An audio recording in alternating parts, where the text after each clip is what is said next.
महाभारत के आदि पर्व में वर्णित यह कथा उस समय की है जब अग्निदेव के कहने पर भगवान श्री कृष्ण और अर्जुन ने खांडव वन का दाह यानी उसे जलाना शुरू किया था।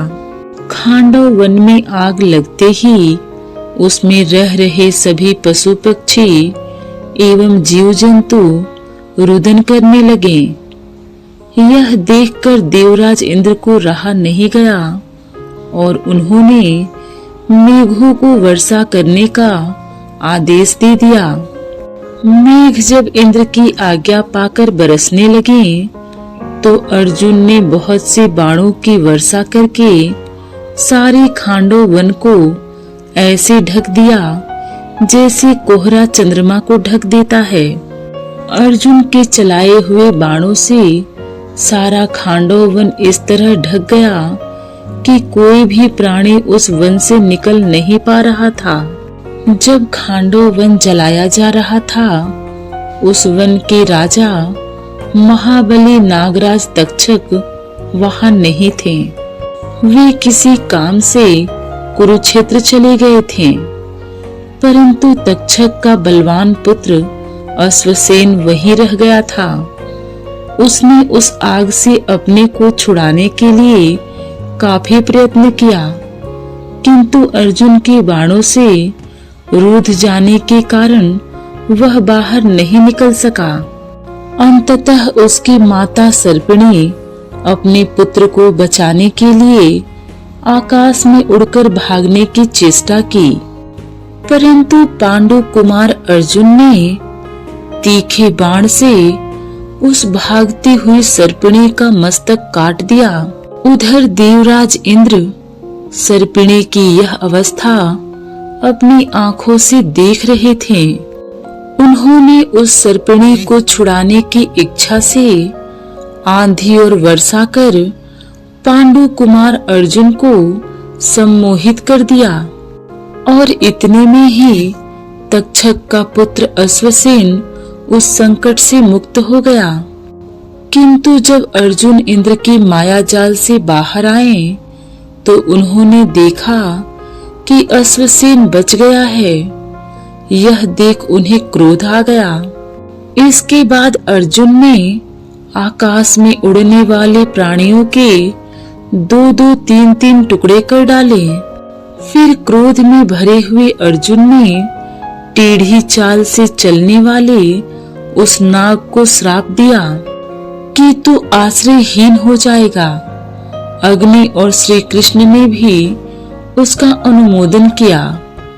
यह देख देवराज इंद्र ने अपने इंद्रास्त्र को प्रकट किया। फिर तो बड़ी भारी आवाज के साथ प्रचंड वायु चलने लगी।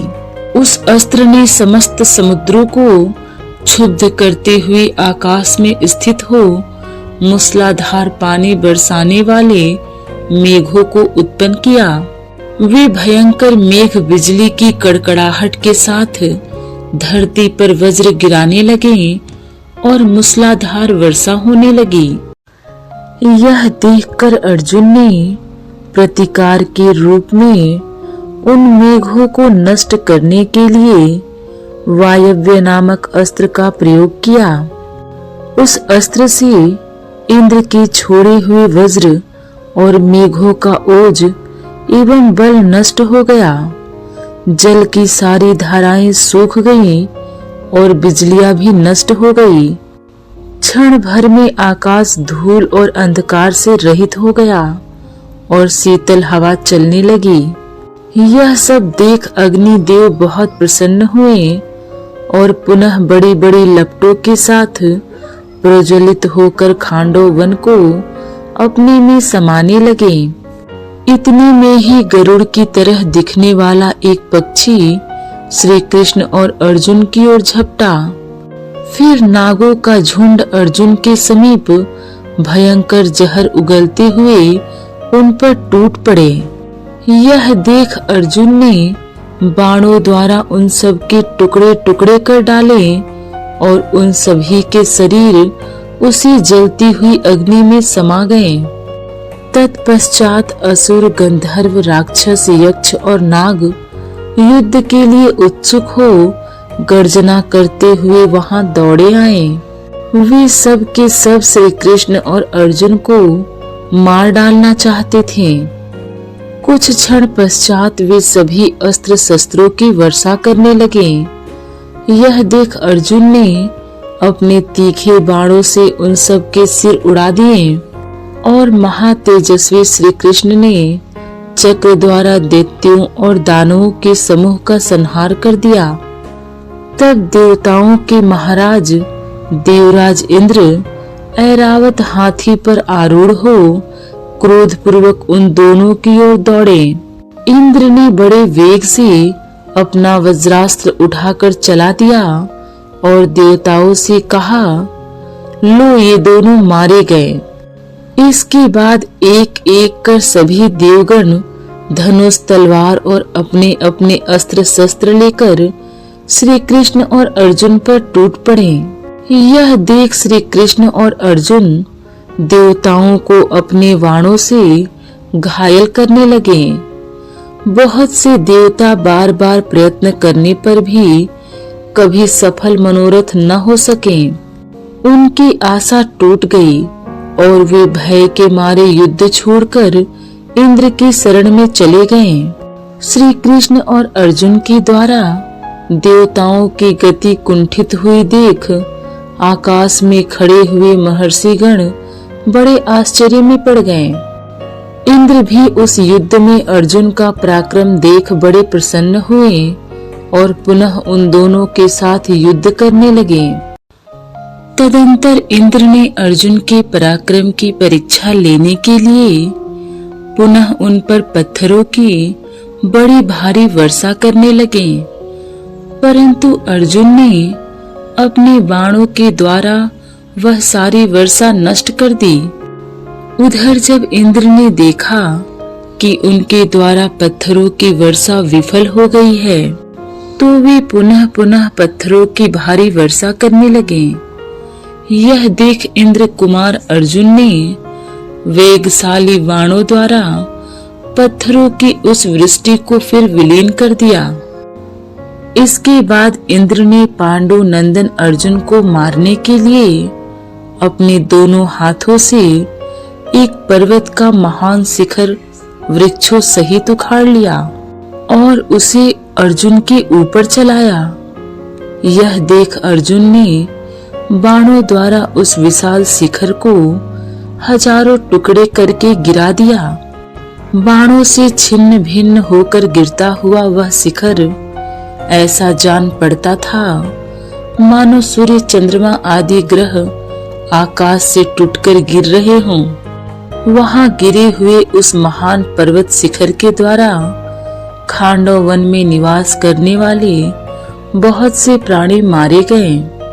इस प्रकार पर्वत शिखर के गिरने से खांडव वन में रहने वाले सभी वनचर प्राणी भयभीत हो उठे और उद्गिन हो इधर उधर भागने लगे।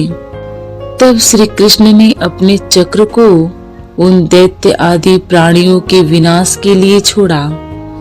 उस चक्र के प्रहार से पीड़ित हो दानव, निशाचर आदि समस्त क्षुद्र प्राणी 100-100 टुकड़े होकर क्षण भर में आग में गिर गए।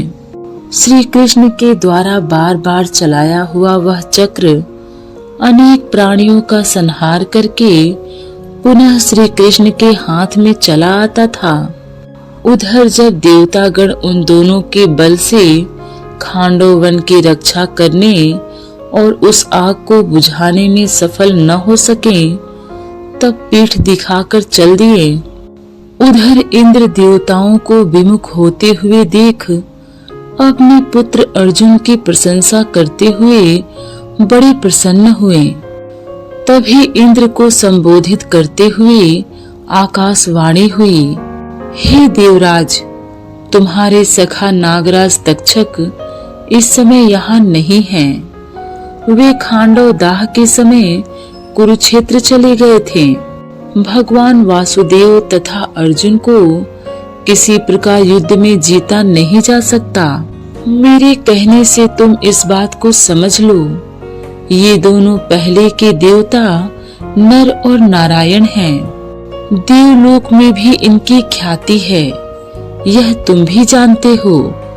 ये अपराजित वीर हैं, संपूर्ण लोकों में किसी के द्वारा भी ये युद्ध में जीते नहीं जा सकते।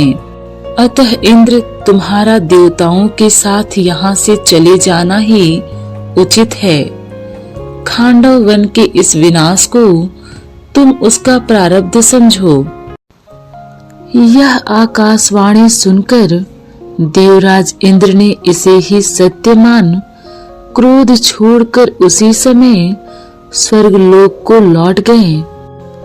देवराज इंद्र को वहां से प्रस्थान करते देख समस्त स्वर्गवासी देवता सेना सहित उनके पीछे पीछे चले गए। उस समय देवताओं सहित देवराज इंद्र को जाते देख श्री कृष्ण और अर्जुन ने सिंहनाद किया। देवराज के चले जाने पर केशव तथा अर्जुन अत्यंत प्रसन्न हो उस खांडव वन का दाह कराने लगे। अर्जुन के बाण चलाते समय उनके बाणों से कट जाने के कारण कोई भी जीव वहां से बाहर न निकल सका। फिर पितरों और देवताओं के लोक में भी खांडव वन के दाह की गर्मी पहुंचने लगी। बहुतेरे प्राणियों के समुदाय कातर हो जोर जोर से चित्कार करने लगे। हाथी, मृग और चीते भी रुदन करने लगे। उनके आर्तनाद से गंगा तथा समुद्र के भीतर रहने वाले मत्स्य भी थर्रा उठे।